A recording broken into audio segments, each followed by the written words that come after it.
RRB, NTPC পরীক্ষায় আসা statistics থেকে মোস্ট ইম্পোর্টেন্ট একটি কোয়েশ্চেন দেখো। বলা হয়েছে যদি গড় ইকুয়াল টু 3 মধ্যমা minus mode divided by P হয় তাহলে পি এর মান কত?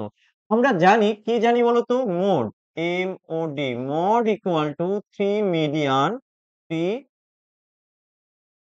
Median minus 2 mean. ওকে, এটা একটু মনে করে রাখবে তোমরা। তো এখান থেকে আমি লিখতে পারি যে 3 মধ্যমা, কেমন বাংলায় করে দিচ্ছি, 3 মধ্যমা মাইনাস মোড ইকুয়াল টু হচ্ছে 2 গড়। তাহলে আমার শুধু গড় কি হবে? গড় ইকুয়াল টু হয়ে যাবে 3 মধ্যমা মাইনাস হচ্ছে মোড বাই হচ্ছে 2। এবার বিষয়টা হচ্ছে, দেখো এখানটা দেওয়া আছে পি।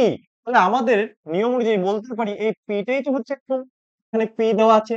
তাহলে মেন হচ্ছে এই ইকুয়েশনটা একটু মনে রাখতে হবে। তাহলে মিন, মড, মিডিয়ান, রেঞ্জ আশা করি করতে পারবে। আর এখান থেকে কিন্তু এনটিপিসি পরীক্ষায় একটা কোয়েশ্চেন আসবে 100%, তুমি শিওর থাকতে পারো।